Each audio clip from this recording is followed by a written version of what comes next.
Hello and welcome to the Ridiculously Good VA Show with Tracy Daviero. If you are a virtual assistant or want to be one, this is the place to learn the tips and tricks you need to become a ridiculously good VA. I've been a part of the VA industry since 1998, and I'm excited to get to know you and help you build an amazing business. Let's go.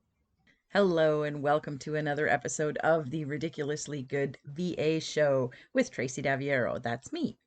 I'm so happy to have you here today because we are going to talk about creating a simple business plan. Whether you have your business started already or you are just struggling in your business, a business plan is a really good idea. And the reason that I say it's okay to do a business plan after you're already in business is because a business plan helps you to get organized with what you want your business to be. And if right now your business is not what you want it to be, then really creating a simple business plan can help you answer a lot of questions about the things that may be going wrong or may need attention. Now, today's quote is from Benjamin Franklin: "Failing to plan is planning to fail."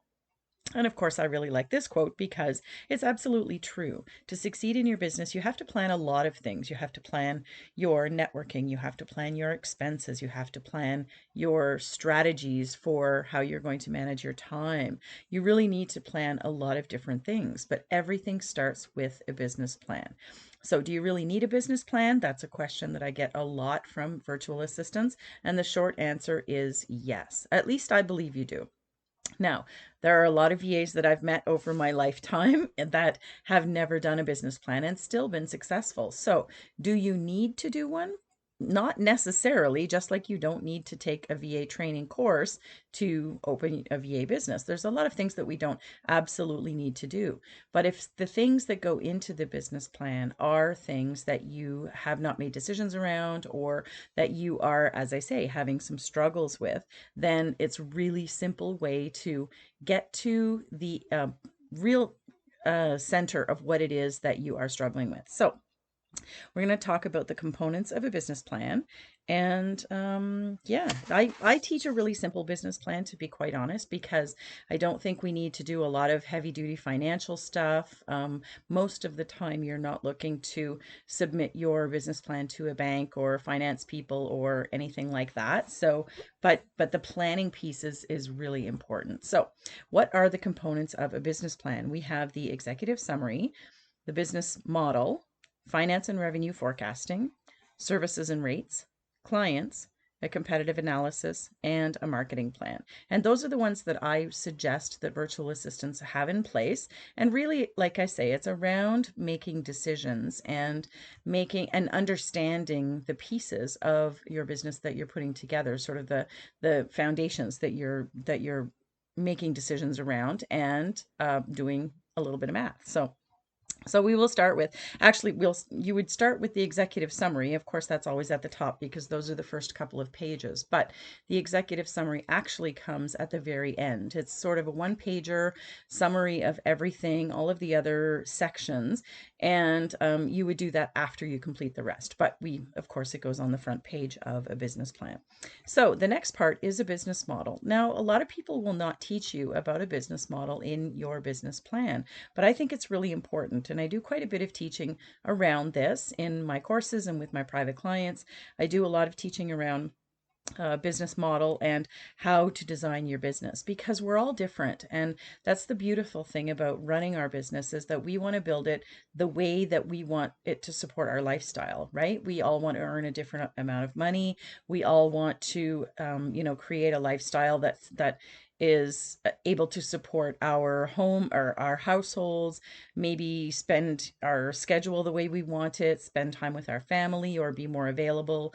For me, I know I don't live in a really heavily populated area, so it was important for me to work with clients that I didn't need to go and see all the time, and those kinds of things. So your business model, when you're starting to look at what it is you're going to do for your business. Or as I say, these all of these things are applicable if you're already in business and you haven't made these decisions yet.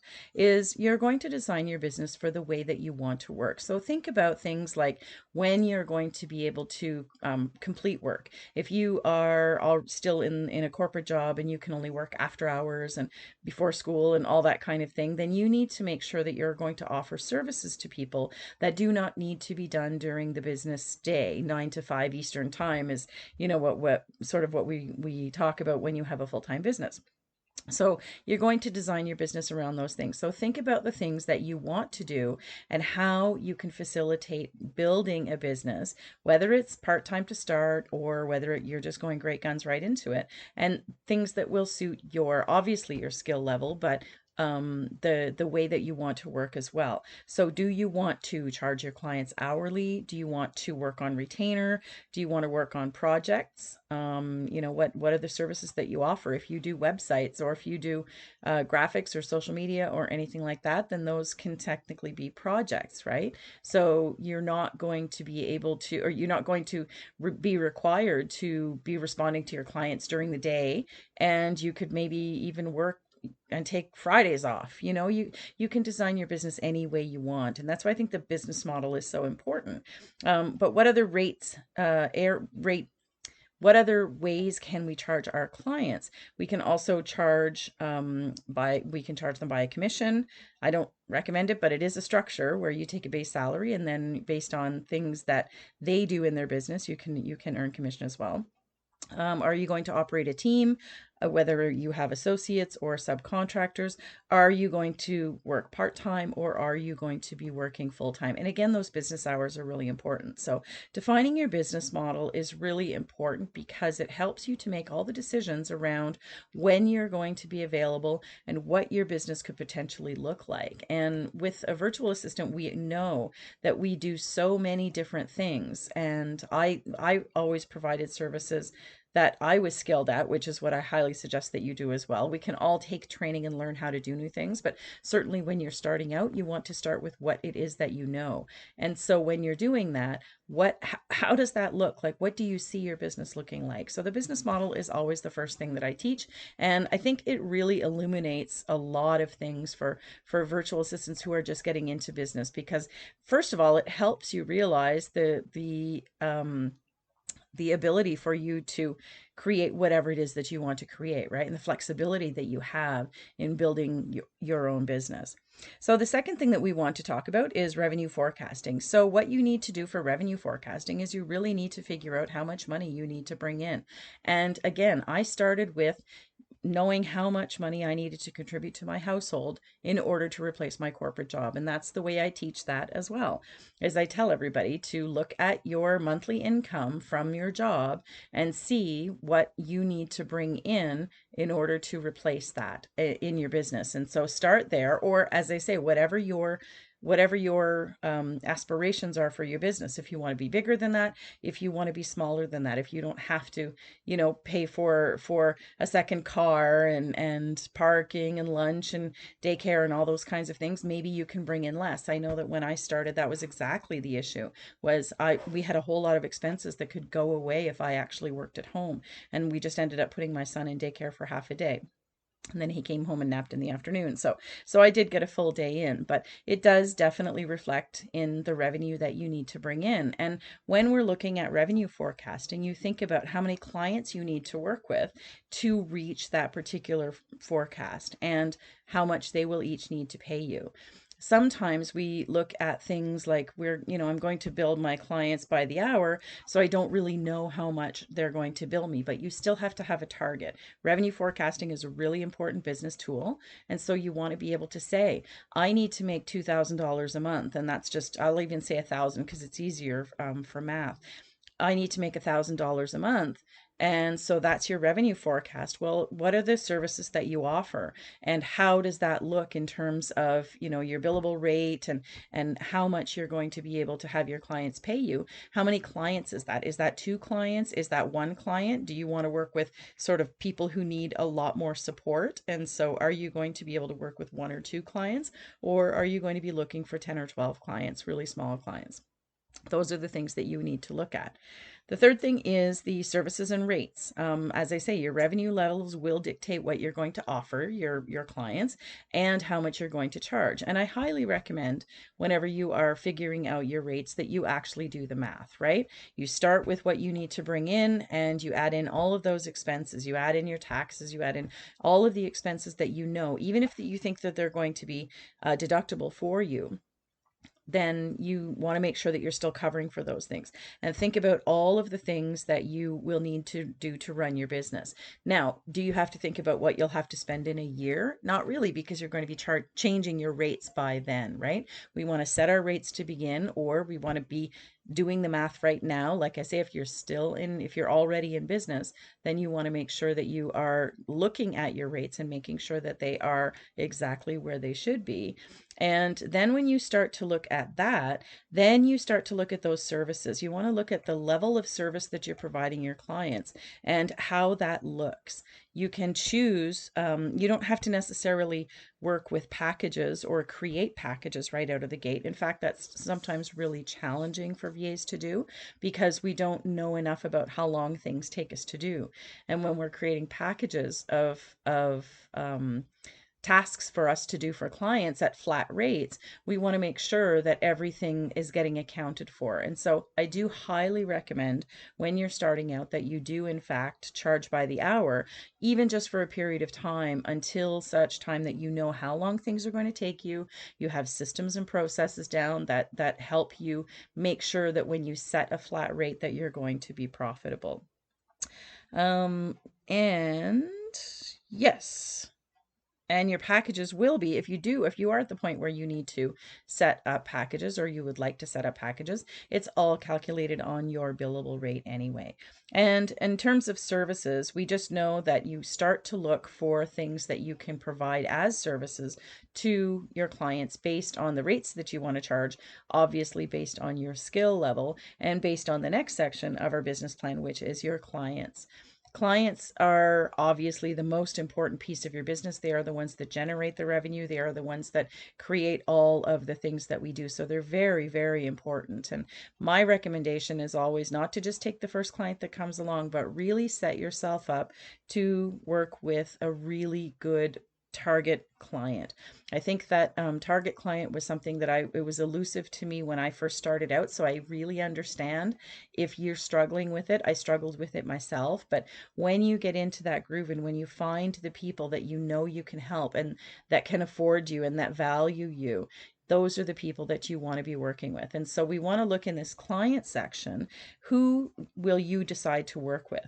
And I want you to target somebody and you can think about them in any sense. They can be targeted by their job description or their business, if they are a business coach or if they work in finance, whatever, or a particular industry, or even a location. If you want to work with local clients and you belong to a local networking group, you can work with, you can find services that all of them need. I'll give you a quick example of that. Is I belonged to sort of a BNI group, which is like a breakfast business group for referrals.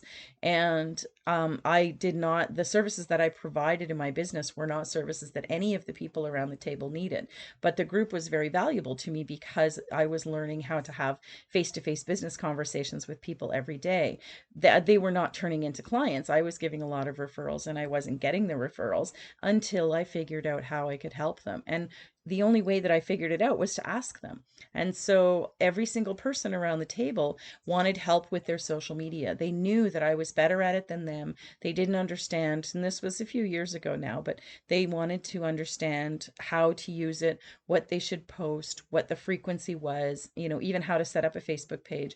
And that was the point where I could definitely help them. And I got all of them as clients because it just made more sense to be able to offer them something that they were actually going to use instead of trying to sell them on something that I offered a lot of other people. My specialty at that time was doing virtual events for 6 and 7 figure business coaches. So it didn't really make sense for me to be networking in that particular area, right, in that particular group, unless I was trying to find a service that I could offer to them, which like I say, I did anyway. But tailoring your service offerings to a specific group of business owners is the fastest way to fill your client list. And certainly I was able to get some clients from that particular group. But also when I started supporting business coaches, the 6 and 7 figure ones, those were the ones that I was able to travel to events with, and they were earning a lot of money. They were working really hard on their businesses, but they were all also being instructed to do the same types of things to grow their business. And I was the one who could support them in that. I was one of the people who could support them in that. And so we were at events where there were 300-400 people and they were all learning from their business coaches, and there were 3 VAs who were in that room. So we were quite busy with the ones who were, looking for help. And so it's very important to think about exactly who you can help based on the skill set that you have. And then the second last piece is the competitive analysis. Looking at your competition is not about trying to be better than them or anything like that, but especially when you're first starting out, or as I say, if you haven't done this step yet, it's just looking at how they present their service offerings, who they connect with, where are they networking, who do they support, who are their clients, those kinds of things.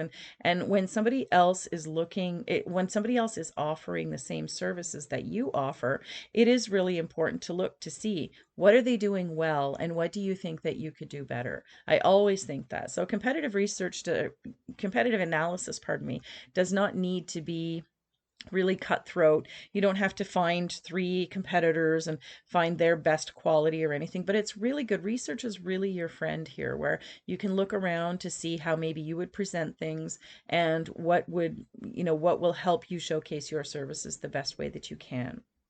And then the last piece is your marketing. And a lot of people, when they are starting their VA business, they start with the marketing. They think they just want to get on Facebook and start promoting. And really, it's the last piece. And when we go through the business plan in this particular order, you know all the answers, right? You get to that point where you know what your business will look like. You know how much money you're going to be bringing in. So therefore, you know how you're going to be charging.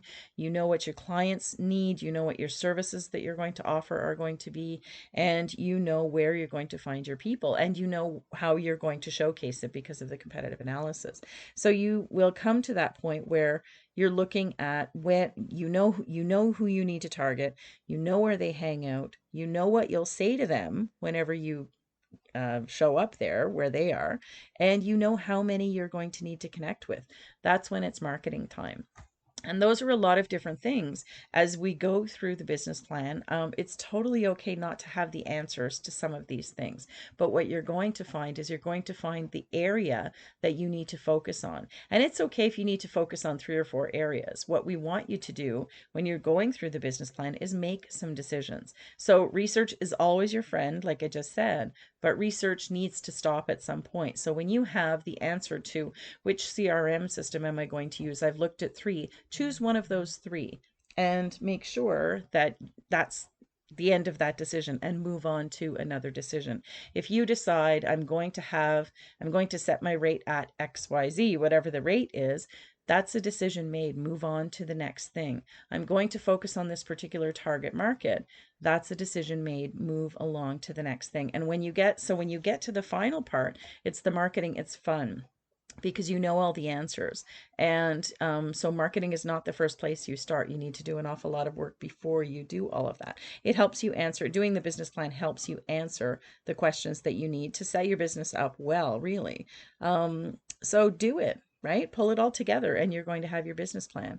Consult it often, I say, update it regularly. Your rates are not going to stay the same. Your services are not going to stay the same. Your clients may not stay the same. You're allowed to grow your business. You're allowed to change your business in any way that you want. But what you can do is once you've gone through this process, you can just update sections, or you can just refer to it. And I think that one of the things that we forget is when we complete something, this is not to file away because you took it to a bank and got some financing. Of course, you could do that too.